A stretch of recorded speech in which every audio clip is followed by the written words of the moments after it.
Hey guys, welcome back to my vlog, and today we're going to be reading Front Desk. We're going to start with chapter 1 and I'll make another video on chapter 2 later, okay? I'm eating pears, and I'm going to ask you a couple of questions at the end. Let's get started. Okay.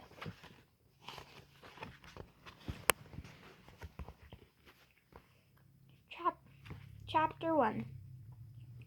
Chapter 1, Front Desk.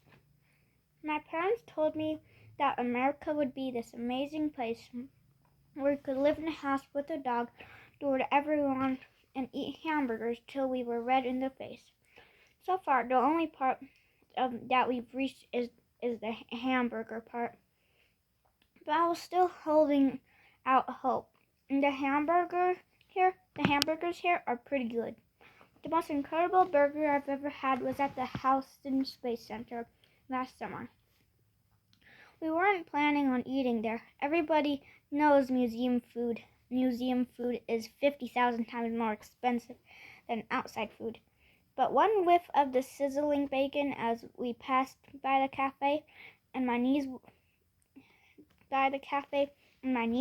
wobbled. My parents must have heard the howls of my stomach, because the next thing I knew, my mother was rummaging through her purse for coins. We only had enough money for one hamburger, so we had to share. But man, what a hamburger. It was a mile high with real bacon and mayonnaise and pickles. My mom likes to tease that I devoured the whole thing in one gulp, leaving the two of them only a couple of crumbs. I like to think I gave them more than that. The other thing that was great about me that the Space Center was the free air conditioning.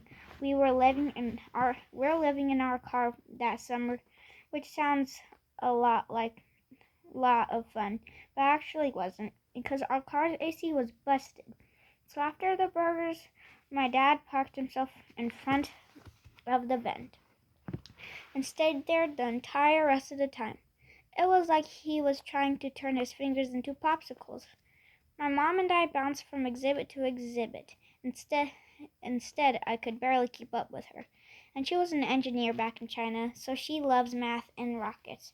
She oohed and ahed over this module and that module. I wish my cousin Sheen could have been there. He loves rockets too. When we got to the photo booth, my mother's face lit up. The booth took a picture of you and made it look like you were a real astronaut in space. When I first put my head where the cardboard cutout was, I smiled when the guy said cheese.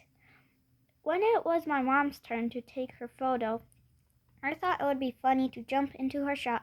The result was a picture of her as an astronaut suit and of her in an astronaut suit hovering over Earth, and me standing right next to her in my flip-flops, doing bunny ears with my fingers.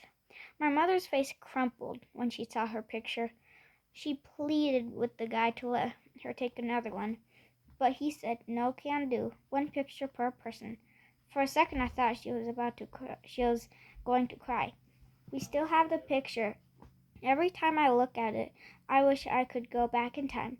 If I could do it all over again, I would not photobomb my mom's picture, and I'd give her more of my burger. Not the whole thing, but definitely some more bites. At the end of the summer, my dad got a job as an assistant fryer at a Chinese restaurant in California. That meant we didn't have to live in our car anymore, and we could move into a small one-bedroom apartment. It also meant my dad brought home fried rice from work every day, but sometimes he'd also bring back big old blisters all up and down his arms. He said they were just allergies, but I don't think so. I think he got them from frying food all day long in the sizzle wok. My mom got a job in front of a restaurant as a waitress. Everybody liked her. She got great tips. She even managed to convince the boss to let me go with her to the restaurant after school. since there's nobody to look after me. My mother's boss was a wrinkly, white-haired Chinese man who reeked of garlic and didn't believe in wasting anything. Not cooking oil, not toilet paper, certainly not free labor. "You think you can handle waitressing, kid?" he asked me. "Yes, sir," I said, excitement pulsed in my ear. My first job. I was determined not to let him down. There was just one problem. I was only 9 then and needed 2 hands just to hold one dish steady. The other waitresses managed 5 plates at a time. Some didn't even need hands. They could balance the plate on their shoulders. When the dinner rush came, I too loaded up my carrying tray with 5 dishes. Big mistake, as my small back gave in to the mountainous weight. All my dishes came crashing down. Hot soup splashing onto customers and fried prawns went flying across the restaurant. I was fired at the spot, and so was my mother. No amount of begging or promising to do the dishes for the next gazillion years would change the owner's mind. The whole way home I fought tears in my eyes. I thought of my 3 cousins back home. None of them had ever gotten fired before, like me. They were the only children as well. In China, every child is an only child. Ever since the government decided all families are allowed to only have one, since none of us had siblings. We were our siblings. Leaving them was the hardest part about leaving China. I didn't want my mom to see me cry in the car, but eventually the night she heard me. She came into my room and sat on my bed. "Hey, it's okay," she said in Chinese, hugging me tight. "It's not your fault." She wiped a tear from my cheek. Through the thin walls, I could hear the sound of husbands and wives bickering and babies wailing from the neighboring apartments, each one as cramped as ours. "Mom," I asked her, "why did we come here? Why did we come to America?" I repeated. My mother looked away and didn't say anything for a long time. A plane flew overhead, and the picture frames on the wall shook. She looked in my eyes. "Because it's freer here," she finally said, which didn't make any sense. Nothing was free in America. Everything was so expensive. "But Mom, one day you'll understand," she said, kissing the top of my head. "Now go to sleep." I drifted to sleep, thinking about my cousins and missing them, and hoping they were missing me back. After my mother got fired from the restaurant, she got very serious about job hunting. She called it getting back on her horse. It was 1993, and she bought every Chinese newspaper she could find. She pored over the jobs section with magnifying glass like a scientist. That's when my mom came across an unusual listing. A man named Michael Yoi had to put an ad out in the Chinese newspaper, looking for an experienced motel manager. The ad said that he owned a little motel in Anaheim, California. He was looking for someone to run the place. The job came with free boarding too. My mother jumped up and grabbed the phone. Our rent then cost all my dad's salary, and who said things in America were free? To her surprise, Mr. Yoi was equally enthusiastic. He didn't seem to mind that my parents weren't experienced and really liked the fact that they were a couple. 2 people for a price of 1, he joked in his thick Taiwanese accent.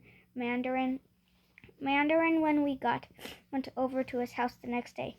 My parents smiled nervously when I tried to stay as still as I could, not screw it up for them, like I'd screwed up my mother's restaurant job.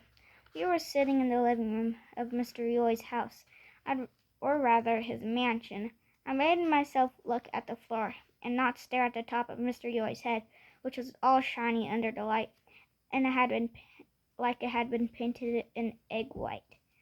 The door opened, and a little boy about my age walked in. He had a T-shirt that said, don't give a," and underneath it a picture of a rat and a donkey. I raised my eyebrow. Jason, Mr. Yoi said to the boy. "Say hello." "Hi," Jason muttered. My parents smiled at Jason. "What grade are you in?" they asked him in Chinese. Jason replied in English, I'm going to 5th grade. Ah, same as Mia. My mom said, she smiled at Mr. Yoy, your son's English is so good. She turned to me. Hear that, Mia? No accent. My cheeks burned. I felt my tongue in my mouth, like a limp lizard. Of course he speaks good English. He was born here. Mr. Yoy said, he speaks native English. Native? I mouthed the word. I wondered if I worked really hard, would I also be able to speak native English one day? Or was that something completely off limits for me? I looked over at my mom, who was shaking her head. Jason disappeared off to his room.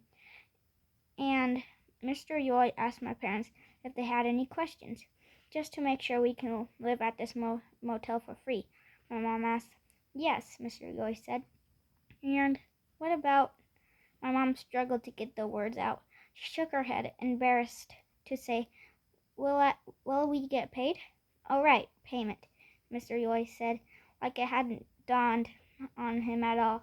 How's $5 a customer?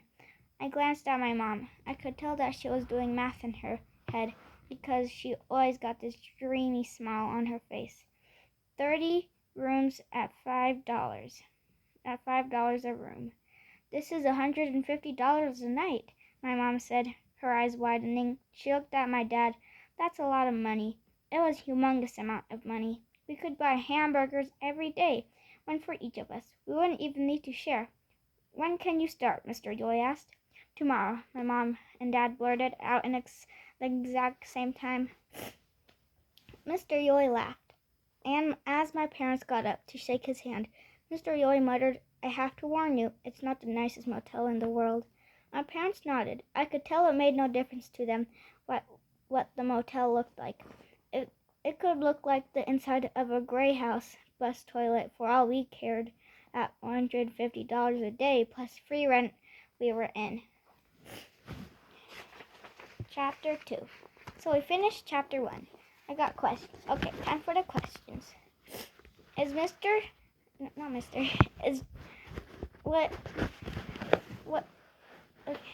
Jason, what is Jason? Is he the son of Mr. Yoy, or is he a brother with Mia? Okay? If you said he's the son of Mr. Yoy, then you are correct. How much did Mia's parents get paid? How much did Mia's parents get paid per customer? Okay? If you said $5, you are correct. Those were the only 2 questions I would ask you today since it's only the first day. So, I think that's it. I'll see you in the next video. Bye, guys.